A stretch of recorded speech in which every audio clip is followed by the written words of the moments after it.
안녕하세요. 오늘도 사연살롱을 찾아주셔서 감사합니다.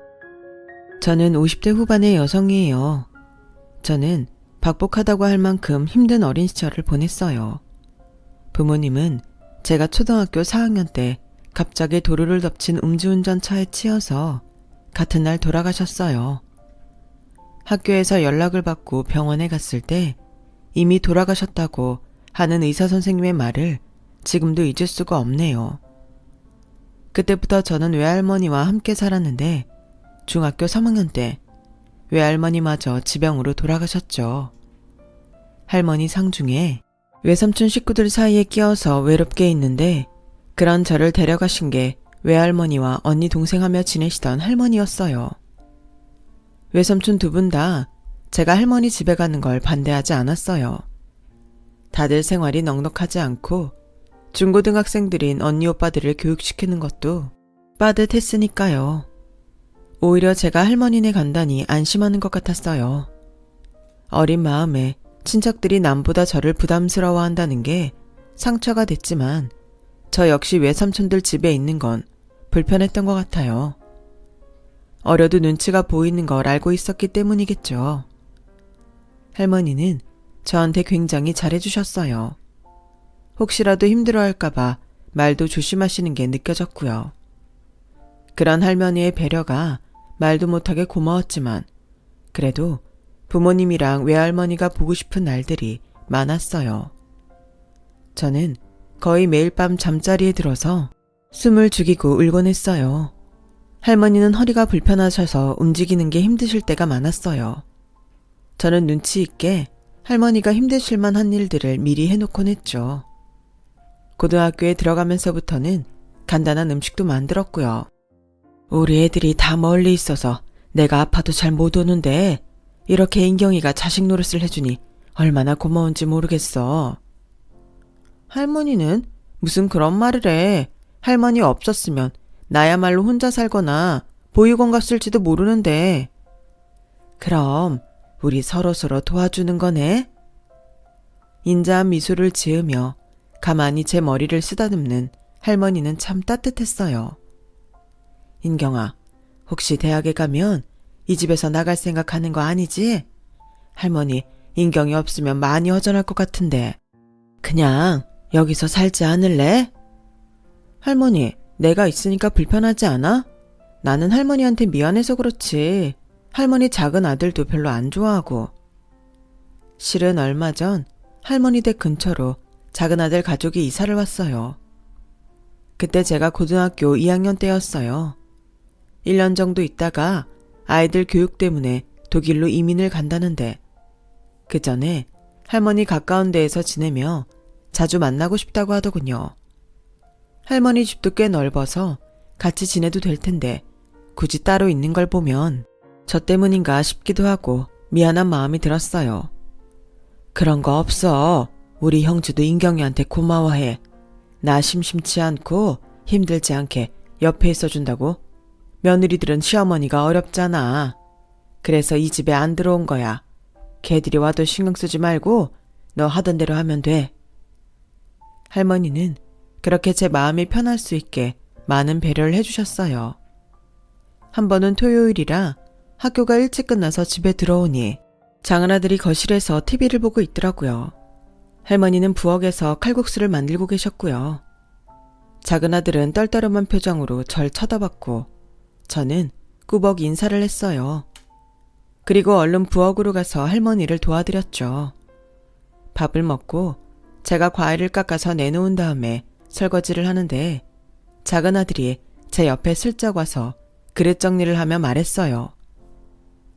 솔직히 남의 손녀 데려왔다고 해서 좀 걱정을 했는데 이렇게 어머니 도와주고 말동무 해주는 거 보니까 오히려 고마운 마음도 든다. 그냥 내도 아이들이 유학가 있어서 미국 왔다 갔다 하느라 잘 못 오는데 어머니 잘 부탁해. 저도 감사해요. 저 이상하게 생각하지 않으셔서. 작은아들은 싱긋 웃으며 제 머리를 쓰다듬었어요. 그런 모습을 보니 역시 할머니가 인품이 좋으시니 자식들도 좋은가 보다. 그런 생각을 했어요. 저도 이런 훌륭한 어른이 되어야겠다는 마음도 들었고요.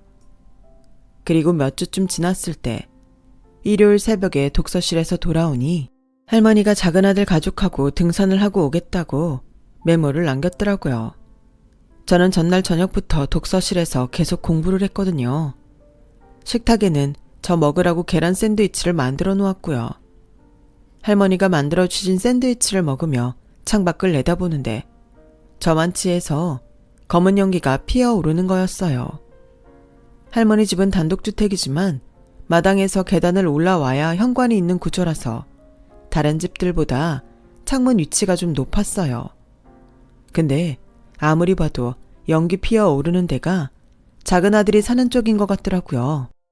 저는 당장 뛰쳐나와서 세 개의 골목을 지나 연기가 나는 곳으로 힘껏 달려갔어요. 아니나 다를까 작은아들 집에서 불이 나고 있었어요. 마당에서는 강아지가 도망가지 못해서 낑낑 울고 있었고요. 앞뒤 가릴 때가 아니었죠.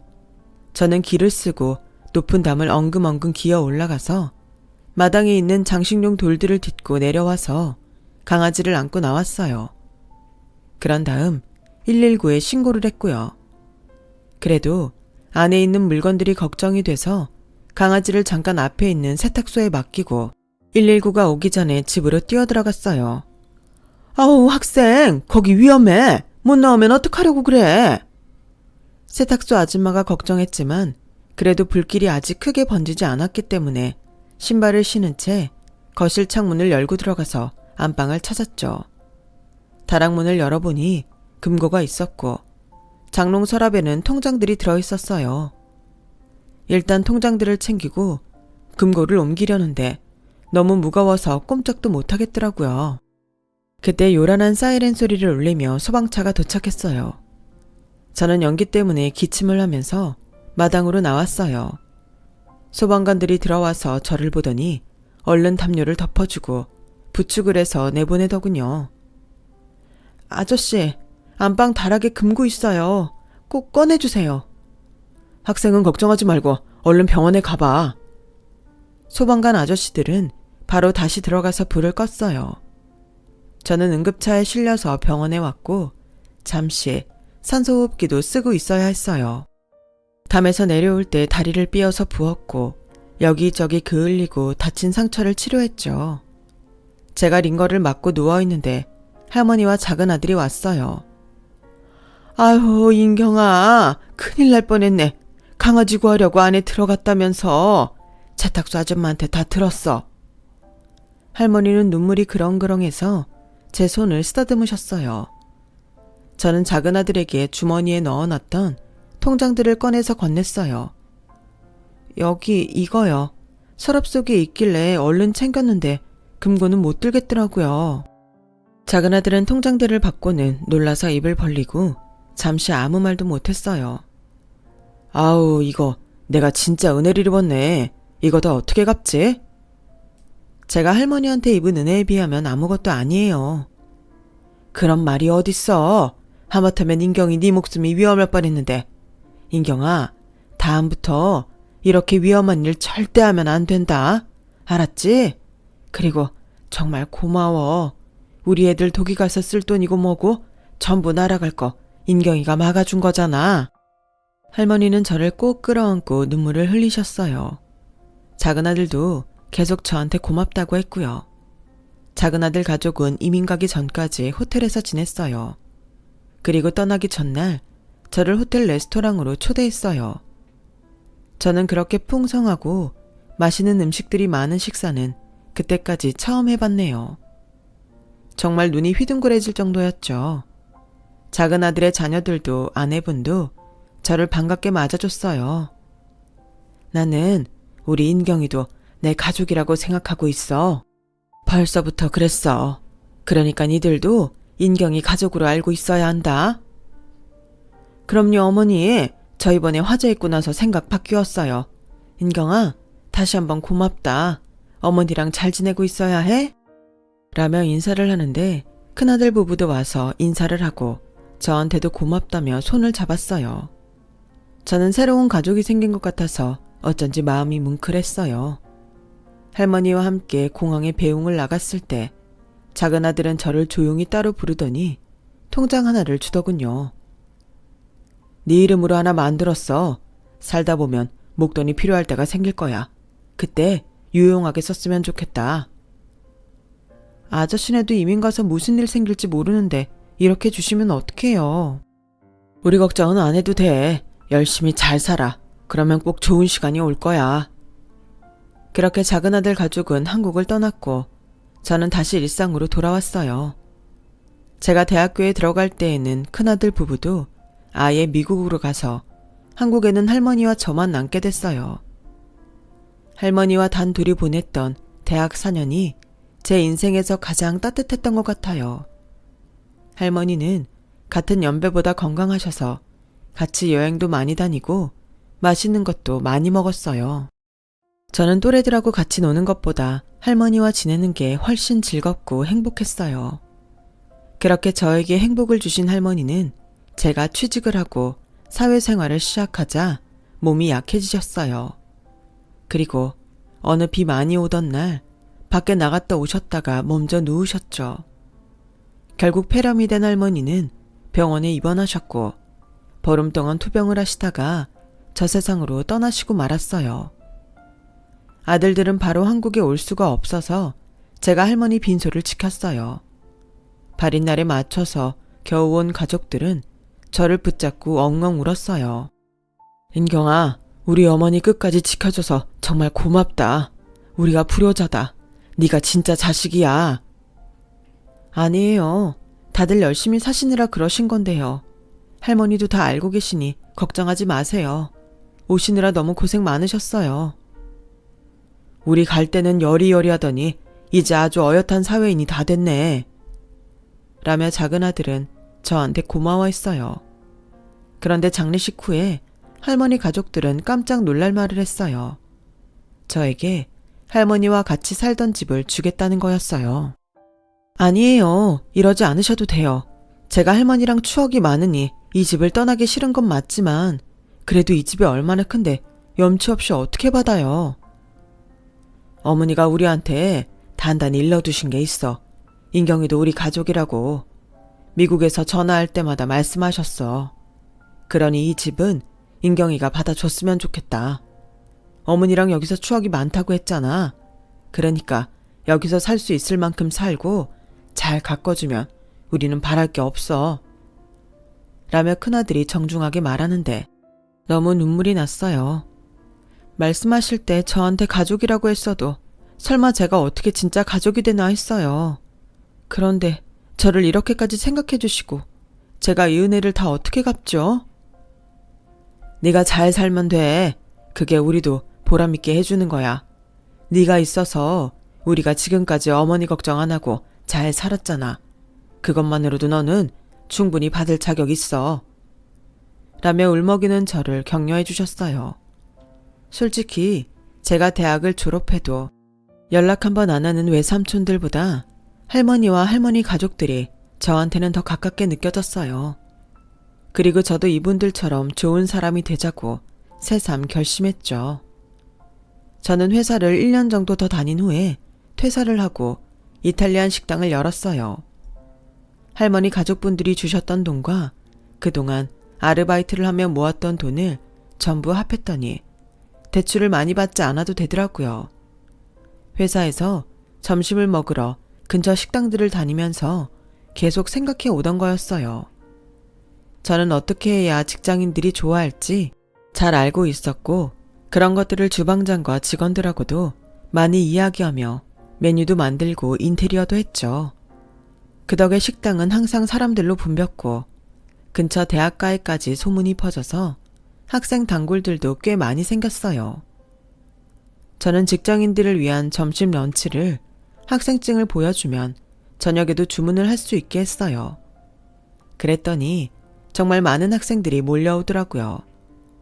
제가 학교 다닐 때 맛있는 걸 먹고 싶은데 돈이 모자랐던 기억이 나서 학생들한테 저렴한 값에 팔고 싶었는데 완전 대박이 났죠. 그렇게 식당이 잘 될 즈음에 한 남자를 만났어요. 남자는 다른 지역에서 돈가스를 중심으로 하는 일식 식당을 하고 있었어요. 김 사장님은 정말 수단이 좋으세요. 저도 한 수 배우고 싶은데 팁을 좀 알려주실래요? 팁이랄 건 없고 나라면 어떤 게 먹고 싶을까? 어떻게 해주기를 바랄까? 이런 걸 많이 생각했어요. 제가 직장 생활을 했던 게 도움이 많이 됐고요. 저도 그럼 잠깐 어디 취직해서 회사를 좀 다녀볼까요? 사람들 마음 좀 알게요. 라며 농담을 하는 그 사람은 성격도 좋아 보였고 쾌활했어요. 남자가 저의 식당에 오는 횟수가 늘어나면서 저도 점점 그 사람한테 끌렸어요. 식기를 어디서 구입했는지, 재료는 어디와 거래를 하는지 그런 것도 다 알려줬죠. 남자의 식당이 좀 어렵다는 걸 알고 도움이 되길 바라는 마음이었어요. 개인적으로 좋아하는 마음도 있었고요. 그리고 우리 식당뿐 아니라 남편 식당에서 아르바이트를 한 학생들에게도 장학금을 주기도 했어요. 인경씨 마음 씀씀이에는 정말 반할 수밖에 없어요. 이런 사람하고 평생 살면 얼마나 좋을지 그 생각만 해요. 저하고 결혼해주세요. 그 사람의 프로포즈에 부끄러웠지만 좋다며 허락을 했죠. 저와 그 사람이 만난 지 8개월쯤 됐을 때였어요. 결혼을 약속하고 반년은 정말 즐거웠어요. 언젠가 결혼할 날을 잡을 거라는 부푼 꿈도 있었고 그 사람과 보내는 시간들도 정말 즐거웠어요. 남자의 부모님을 만났을 때 그 사람은 엄마 아빠 인경씨 진짜 난 사람이라니까 사업수완이 보통이 아니야. 회사 다니면서 배운 걸 자기 감각에 아주 잘 녹여낸다니까. 인재야 인재. 제가 부모님이 없다고 하자 남자 부모님은 좀 놀라는 눈치였지만 그 사람의 이야기를 잘해주니 그분들도 저한테 좋은 말만 해주셨어요. 젊은 아가씨가 참 야무지네. 우리 성현이 잘 부탁해요. 이 사람이 아들이라고 오냐오냐 키워서 또래보다 어려. 아가씨가 잘 좀 서포트 해줘. 아니에요. 저야말로 성현씨가 있어서 많이 든든해요. 열심히 잘 살게요. 하지만 6개월이 지났는데도 결혼 날짜를 잡지 않으니 저는 조바심이 나기 시작했어요. 우리 이제 결혼 날짜 잡아야 되지 않아? 결혼 약속하고 벌써 6개월이나 지났잖아. 잡아야지. 나 우리 식당 조금만 더 안정시켜 놓고 하자. 그리고 우리 회사 합치는 거 생각해 봤어? 어차피 결혼하면 둘 다 우리 건데 이렇게 나눠서 할 필요 없잖아. 그런데 일식하고 양식이라서 성격이 너무 다르잖아. 이것저것 하는 걸로 보이면 오히려 전문성이 없어 보여. 이걸 어떻게 하면 좋은지 더 꼼꼼히 점검해 봐야 되지 않겠어? 성현 씨는 다 좋은데 너무 마음이 앞서가는 것 같아. 그러니까 방법을 강구해보자고. 법인을 만들고 식당은 완전히 나눠서 지금처럼 하면 되잖아. 땡땡 홀딩스라고 하고 그 밑에 일식 전문, 이탈리안 전문 이렇게.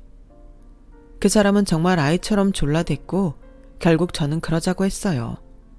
남자는 엄청 좋아하면서 바로 작업에 들어갔어요. 일단 홀딩스 대표에는 자기 이름을 넣고 저를 이사로 해놓았더라고요. 그동안 다 자문을 받았다며 척척 일을 진행시키는데 이렇게 추진력이 있는 사람이었나 놀랄 정도였어요. 저희는 그렇게 일식 식당과 제 이탈리안 식당을 경영하기 시작했고 저는 아직도 자리를 못 잡고 있는 일식 식당에 신경을 썼어요. 하지만 저는 일식을 잘 몰라서 주방장하고 이야기를 많이 했어요. 저는 매일 직원들과 회의를 하면서 메뉴도 새롭게 하고 인테리어도 바꿨어요. 식당은 차츰 자리를 잡아갔고 조금씩 매상도 올랐어요. 남자는 투자금을 모은다고 사람들을 만나러 다니기 바빴기 때문에 일식도 이탈리안도 다 제가 신경을 써야만 했어요.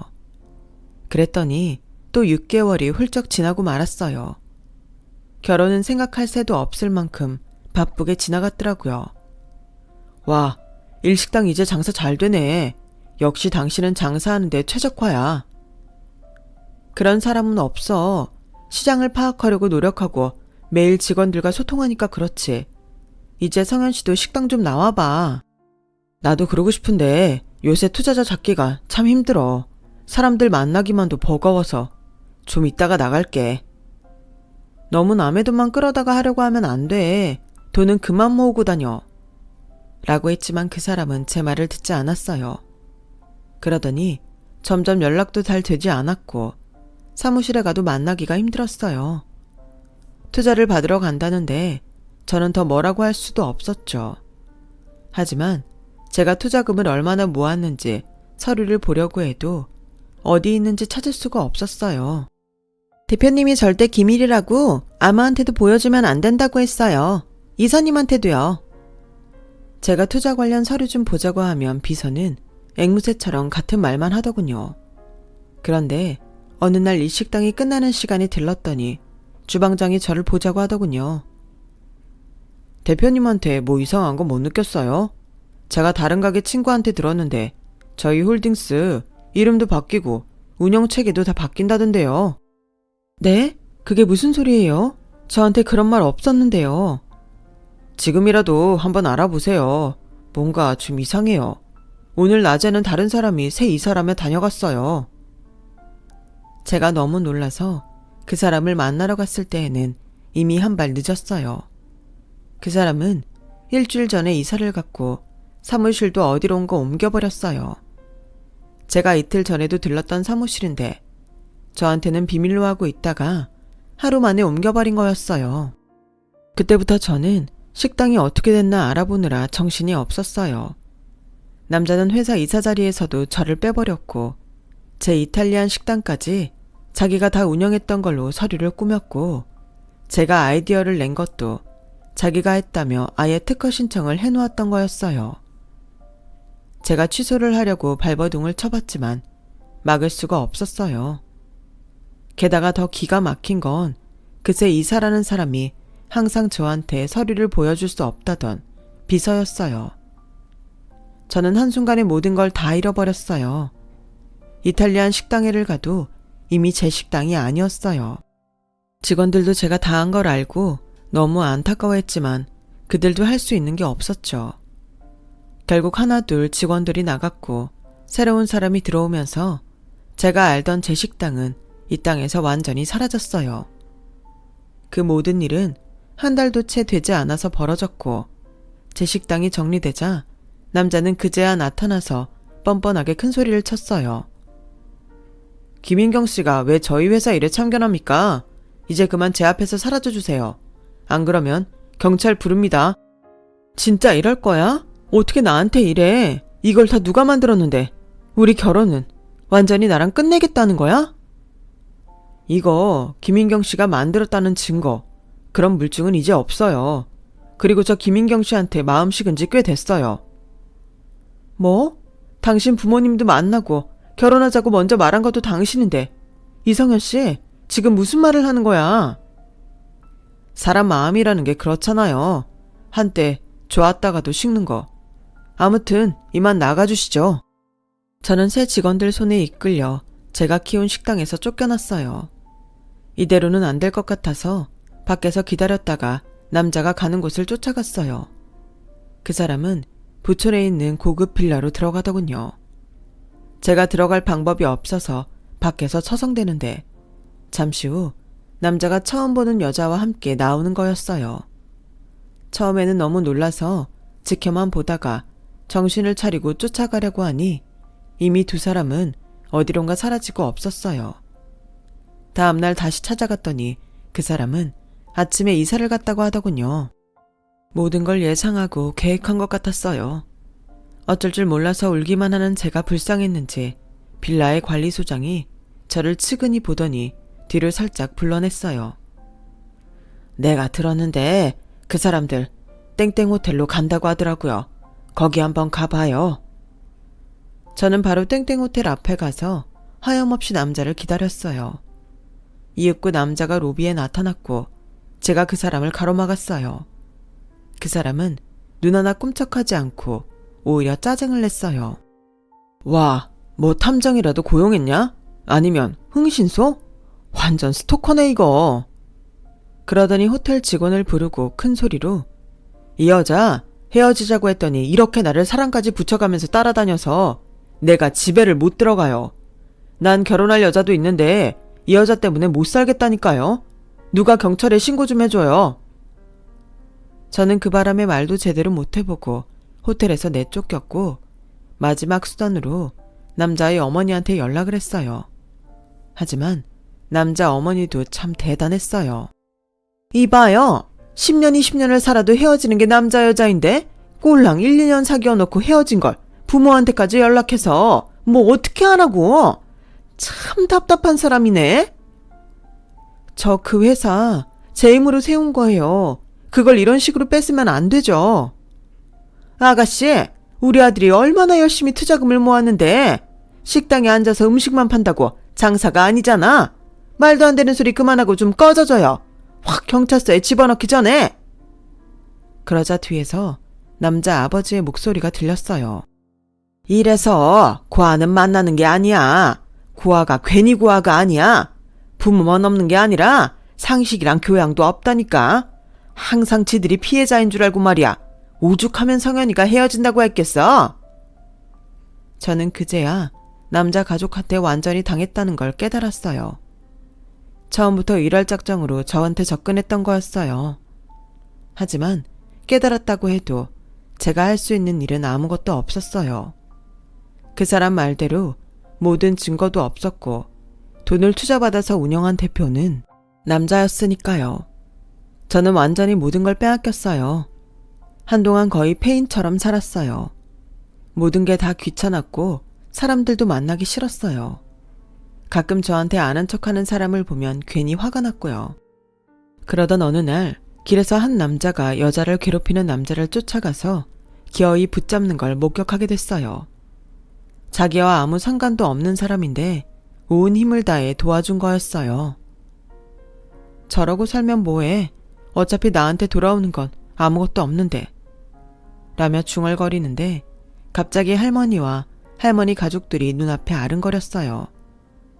저만 잘 살면 된다며 늘 격려해주고 저한테 기꺼이 할머니 집까지 주셨던 그분들이 저보고 괜찮다고 하는 것 같았어요.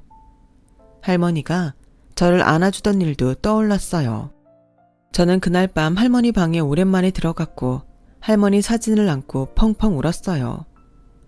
할머니, 너무 보고 싶어요. 할머니, 저 좀 도와주세요. 그렇게 하룻밤을 울고 났더니 다시 뭐든 해보자는 마음이 생기더군요. 마치 할머니가 저한테 힘을 준 것만 같았어요. 저는 할머니 집을 담보로 대출을 받아서 다시 식당을 열기로 했어요. 이번에는 대학가에 작은 자리를 얻어서 처음부터 시작하자며 마음을 다잡았어요. 전에 이탈리안 식당을 할 때에도 학생들이 먼저 신경 쓰였던 걸 떠올리며 저는 학생들이 좋아하는 음식들을 중심으로 메뉴를 짰어요. 중식이나 제가 잘 못하는 음식만 빼고 분식집처럼 일식도 한식도 분식도 있고 파스타도 있는 식당을 차렸죠. 저렴한 가격으로 좋은 재료에 맛있는 음식을 풍성하게 주는 걸 목표로 삼자 주변 가게 사장님들은 뭘로 먹고 사냐며 오히려 격려해줬어요. 저는 어깨에 모든 힘을 빼고 박리담회를 해보기로 했어요. 당시에 그쪽 대학가는 그런 전략이 괜찮았던 것 같아요. 저는 모든 걸 잊기 위해 집에도 가지 않고 거의 식당에 붙어서 살았어요. 그 남자한테 당했던 게 생각날 때마다 우라통이 터질 것 같으면 근처에 있는 노래방에 가서 실컷 노래를 부르며 펑펑 울고는 다시 돌아와서 일을 하는 시기였어요. 그렇게 힘든 시간을 버티고 나니 점점 단골도 생겼고 입소문이 나서 일부러 찾아오는 사람들도 생겼어요. 블로거들은 우리 식당을 꼭 들러야 되는 곳이라며 소개하기도 했죠. 몇몇 블로그에 소개되고 나니 저희 식당은 줄을 서야 될 정도로 사람들이 몰리게 됐어요. 그 즈음에 이탈리안 식당에 부주방장으로 있던 셰프가 찾아왔어요. 블로그에서 식당을 봤는데 어쩐지 사장님일 것 같았어요. 진짜 사장님 생각 많이 하면서 살았는데 이렇게 또 해내셨네요. 해내긴요. 그때 식당에 비하면 너무 보잘것없어요. 여기 학생들이 되게 좋아하는 것 같은데요. 그럼 성공하신 거예요. 식당 크기 같은 게 중요한 게 아닌 것 같아요. 셰프는 지금 다니는 식당이 너무 이익만 추구하느라 너무 싼 재료만 쓰는 게 고민이라고 했어요. 사장님이 전에 그 대표한테 당하신 게 있어서 말씀드리기 죄송스러운데 저랑 한번 이탈리안 식당도 다시 해보실래요? 대신에 계약서도 확실히 쓰고 공증도 다 받고요. 법적 장치를 다 해놓으면 사장님도 마음이 놓이시잖아요. 저는 생각해보겠다고 하고 셰프가 말한 게 사실인지 알아보았어요. 정말 셰프가 있는 레스토랑은 사장이 너무 수익만 생각해서 음식의 질이 떨어지는데 달콤한 그럴듯하게 하고 블로그에 좋은 평만 올리게 해서 매상을 올리고 있더라고요. 셰프의 평은 전 주방장한테까지 찾아가서 물어봤어요. 주원이는 믿을만 해요. 그 녀석이 같이 해보자고 했으면 그냥 한 말 아닐 거예요. 엄청 고민하고 조사해보고 나올 생각하다가 사장님을 만나게 돼서 제안했을 거예요. 나중에 잘 되면 나도 불러줘요. 라며 농담도 하더라고요. 주방장은 대표가 바뀌자마자 화를 내고 바로 관둘 만큼 저에게 의리를 보여준 사람이라서 믿을만 했어요. 저는 주원 씨와 일을 같이 해보기로 했어요. 제가 아는 식당은 다른 주방장을 들이고 노하우를 전수해줬고 새로 연 이탈리안 식당이 자리를 잡는 데에 당분간 매진하기로 했어요.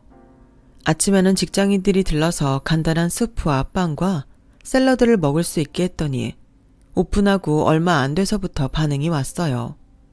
모닝타임의 성공은 오후와 저녁의 매상으로 이어졌어요. 아침을 잘 먹고 간 사람이 다른 것도 먹어보자며 다시 왔을 때 그들을 잘 붙잡기 위해 메뉴를 잘 준비했거든요. 무엇보다 주원 씨의 요리 실력이 좋았고 다른 사람들이 무슨 맛을 좋아하는지 아주 잘 알고 있었기 때문에 식당은 갈수록 손님이 늘어갔어요. 그러자 체인점을 내자며 찾아오는 사람들이 생겼어요. 저는 회사를 뺏겨본 트라우마 때문에 전부 거절했어요. 아무리 내가 잘한다고 해도 누가 작정하고 나쁜 마음을 먹으면 또 예전 같은 일이 일어날 테니까요. 저와 주원 씨는 저희 둘만의 힘으로 식당을 운영하고 늘려가는 것도 자금이 충분해지면 하기로 했어요. 그게 벌써 그 남자한테 당하고 4년 정도 됐을 때였어요.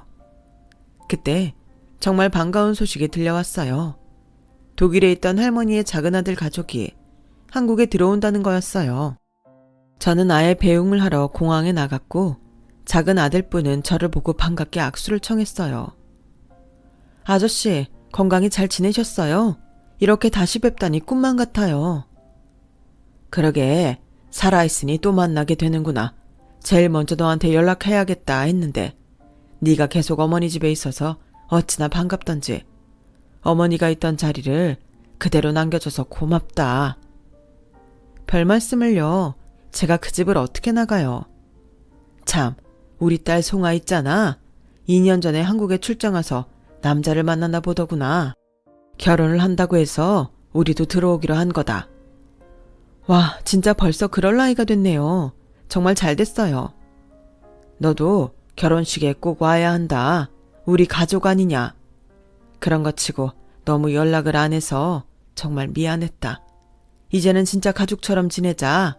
그러니까 결혼식 와야 돼. 물론이죠. 오지 말라고 해도 갈 거예요. 축의금 잔뜩 들고요. 아니야. 그런 거 바라지도 않아. 넌 우리 가족석에 같이 앉을 거야. 어머니도 네가 거기 있으면 정말 좋아하실 거다.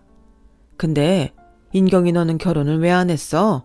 예전에 왜 결혼할 사람 있다고 하지 않았어? 한번 연락했을 때 그랬잖아. 저는 서름이 복받쳐 올라서 그동안 있던 일을 이야기했고 작은 아들분은 화가 잔뜩 나서 만나기만 하면 가만두지 않겠다고 하셨어요. 미안하다. 우리 먹고 사느라 널 신경 못 써줘서. 우리가 연락을 못해서 네가 그런 일을 당했는지도 모르고 있었네.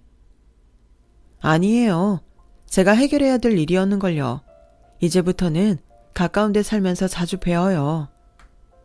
그리고 주원 씨도 작은 아들분과 인사를 했고 저희 식당에도 초대해서 조촐하게 귀국 파티도 했어요.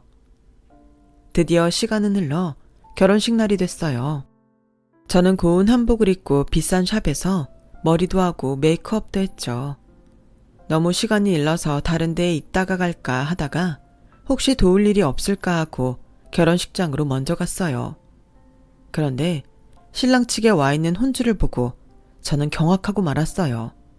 바로 제 식당을 빼앗은 그 남자의 부모였어요.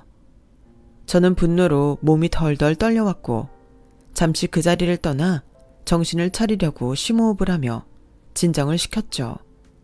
잠시 후에 신랑이 예복을 입고 로비에 오는데 그 남자가 맞았어요. 남자 부모는 독일의 공학연구소에 소장으로 있던 사람이 바깥사돈이라며 직원들한테까지 자랑질을 하고 있더군요. 저는 그 사람들 눈에 안 띄게 조심조심 빠져나와 주차장에서 작은 아들분 가족을 기다렸어요. 드디어 따님과 작은 아들 내외분이 도착했어요. 저는 얼른 작은 아들 부부를 붙잡고 그 사람들이 제 걸 모두 빼앗은 바로 그 사람들이라고 말했어요. 그 말을 들은 두 분 표정은 심하게 일그러졌고 아내분은 송아야 하며 딸을 찾아 바쁘게 올라갔어요. 사람을 그렇게 등쳐먹고 착한 얼굴로 우릴 속였던 거야? 그리고요, 그 사람 제가 식당 뺏기고 찾아갔을 때 여자 있었어요. 작은 아들분은 험악한 표정을 짓더니 먼저 올라가라며 어디론가 전화를 하셨어요. 제가 올라가서 한쪽에 숨어 있는데 그 남자와 부모는 싱글싱글 아주 신이 나서 사람들과 이야기하느라 바빴어요. 하지만 결혼식 시간이 됐는데도 신부가 나오지 않자 식장이 시끄러워졌어요. 사람들이 웅성대며 왜 시작 안 하냐고 한마디씩 한 거죠. 남자가 신부 대기실로 가려는데 직원들이 못 들어가게 하자 그 사람은 왜 그러는지 몰라서 자꾸 무슨 일이냐고 물어보더군요. 그때 사복 차림의 두 남자를 필두로 뒤에 제복 순경 몇이 식장 안으로 들어왔어요. 이성현 씨, 당신을 사기 혐의로 긴급 체포합니다. 묵비권을 행사할 수 있고 변호사를 선임할 수 있습니다. 이성현 씨의 진술은 자신에게 불리하게 적용할 수 있습니다. 저희랑 같이 서로 가시죠. 아니 이게 무슨 일이에요? 갑자기 뭐 하자는 거예요? 라며 남자가 소리를 치며 두 형사를 금방이라도 때릴 것처럼 대들 때 제가 남자 앞에 모습을 드러냈어요. 저를 본 남자와 부모는 그야말로 턱이 빠져서 몸을 덜덜 떨더군요. 형사님, 제가 증인이에요. 5년 전인가요? 4년 반쯤 됐겠네요. 저한테 결혼하자고 하고서 제 식당까지 다 뺏어간 사람이에요. 서류 조작까지 다 해놔서 저는 손도 못 쓰고 당했는데 제가 사랑하는 동생까지 당하게 할 수는 없잖아요. 동생? 동생이라니? 총아가 네 동생이라고? 그러자 작은 아들분이 나오셨어요. 인경이는 우리 소중한 가족이야. 피가 섞이지는 않았어도 우리한테 둘도 없는 존재라고. 그런 우리 인경이한테 자네가 사기를 쳐놓고 이제 우리 송아까지 넘봐? 형사님, 당장 이놈하고 저 부모까지 다 콩밥 좀 먹여주세요. 형사와 제복 순경들이 남자와 부모를 끌어냈어요. 그러자 남자 어머니는 울부짖듯이 소리를 질렀어요. 거짓말이야! 다 거짓말이야! 형사님, 사돈어른 제 고아예요. 쟤한테 속는 거라고요. 우리 아들은 정당하게 식당을 운영한 거예요. 사돈어른, 저 좀 살려주세요. 장인어른, 숭아씨, 나 아니야. 아니야. 인경아, 제발 살려주라. 네가 감히 아저씨네 가족을 속여? 나를 속인 건 그렇다 치고 넌 진짜 용서받지 못할 짓을 한 거야. 알아? 그제야 심각성을 눈치챈 남자 아버지가 끌려가다 말고 제 손을 덥석 잡았어요. 아가씨, 미안해. 우리가 잘못했어. 우리를 용서해줘. 사돈, 용서해주세요, 사돈. 제 얘기 좀 들어주세요. 하지만 경찰들은 세 사람을 끌고 나갔고 결혼식장은 아수라장이 됐어요. 괜히 저 때문에 두 분하고 송아만 창피당한 것 같아서 죄송해요. 아니야, 은경아. 네 덕분에 우리 송아가 인생 망칠 뻔한 거 막은 거야. 넌 정말 천사인가 보다. 네가 우리 가족 몇 번 구하는 거니? 라며 아저씨는 제 목을 끌어안고 눈물을 흘리셨어요.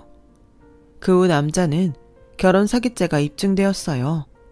송아 씨를 만난 후로도 사업을 늘린 후 빠져나갈 서류를 만들어놨더라고요.